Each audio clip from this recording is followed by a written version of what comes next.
Il y a quelques années, j'ai vécu des violences conjugales. Il y a quelques années, on va dire 10 ans en arrière maintenant. Ce n'est pas quelque chose que j'ai souvent coutume de parler beaucoup, mais je pense que je mettrai le doigt dessus énormément. D'où je vous parle ici beaucoup du pardon. Comme je vous ai déjà dit, je suis d'abord une disciple de Jésus avant tout. Donc je suis d'abord disciple de Jésus. Donc mon approche avec ce fémicide ou ce fléau, c'est quelque chose que j'aborde avec beaucoup de pincettes. Parce que c'est déjà un sujet qui est très long, c'est un sujet qui est complexe. Tout le monde ne comprend pas la violence conjugale, ne comprend pas donc notamment les victimes et les bourreaux, donc ceux qui font en sorte qu'il y a violence. Et aujourd'hui, moi je suis une femme disciple. Attention, je ne dis pas que quand tu tombes sur un homme qui te violente, tu dois rester avec lui. Le sujet, il est long, surtout en Afrique. Moi, je vis en Europe et j'ai une autre conviction, j'ai une autre réflexion par rapport à la violence conjugale que nous ne devons pas accepter ou que nous ne devons pas valider. C'est pourquoi, en tant que servante de Dieu aujourd'hui et enseignante, quand on me parle de la violence conjugale, je dis toujours, si vous avez un homme qui vous tape dessus, séparez-vous de cette personne. Parce que je pense même que quand la Bible dit que hommes, aimez vos femmes, comme Christ a aimé l'Église, je pense que ça veut dire beaucoup. Mais le but ici n'est pas, mon message aujourd'hui, ce n'est pas de rentrer dans... En fait, je vais aller étape par étape.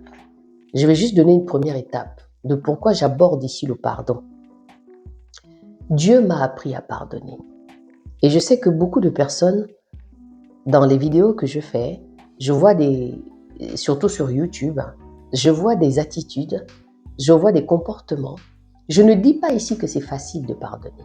Je ne dis pas ici, je ne suis pas en train de te forcer de pardonner. Non. Ce que je suis en train de te faire comprendre, c'est de mettre le pardon dans ta vie. C'est-à-dire ne pas oublier que tu peux demander pardon. Ne pas oublier que le pardon aussi fait partie de ton cheminement. Ça fait aussi partie de ta croissance. Ça fait aussi partie de ton développement personnel à toi-même. Le pardon pour toi ici fait partie aussi de ta santé mentale. C'est pourquoi je vous ai dit dès le départ, moi j'ai vécu des violences conjugales. J'aime que les vidéos que je fais, tout le monde l'écoute sans avoir de barrière. Parce qu'un chrétien ou une chrétienne a une vision logiquement de la violence sur les uns et les autres. Parce que la Bible nous dit quelque chose. Mais ceux qui ne sont pas chrétiens, comment ils abordent le fait de la violence, du pardon par exemple? Et donc, quand j'ai connu moi mes violences conjugales, je n'étais pas encore chrétienne. C'est quand Jésus est venu me chercher que j'ai commencé à réfléchir au pardon. Vous savez, scientifiquement, on parle du pardon comme une théorie de l'esprit. Parce que je fais de la neuroscience, je fais des recherches. Et c'est un travail à faire. On doit apprendre à pardonner. Et celui qui est chrétien est censé commencer à développer cet aspect. Puisque la neuroscience nous dit que la théorie de l'esprit permet à l'homme de revenir dans un bon sens pour pouvoir pardonner et se mettre à la place de celui qui agit. Vous voyez bien que ce que je dis là peut vous paraître fou. Ça veut dire tout simplement que Dieu enseigne quand on prend le temps. Et moi, c'est Dieu qui m'a appris à pardonner. C'est Dieu qui a permis qu'aujourd'hui, tout ce que j'ai passé dans ma vie, parce que c'était le père de ma fille, c'est le père de ma fille parce qu'il est toujours vivant, et que j'ai pu pardonner. Mais c'est Dieu qui m'a donné la force. Au premier abord, on ne pardonne pas quelqu'un qui te fait du mal en temps normal.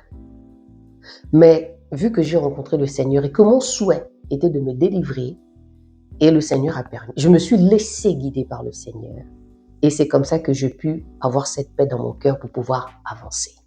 Parce que j'étais sujet au suicide, sujet au manque de confiance, sujet à la colère et plein d'autres choses qui agissent quand on rumine les colères, les blessures. Voilà. Ceci dit, je vous laisse mettre vos commentaires et puis sûrement que je reviendrai encore avec autre chose pour venir nous amener à continuer à soupirer au pardon. Voilà. Je vous dis à tantôt.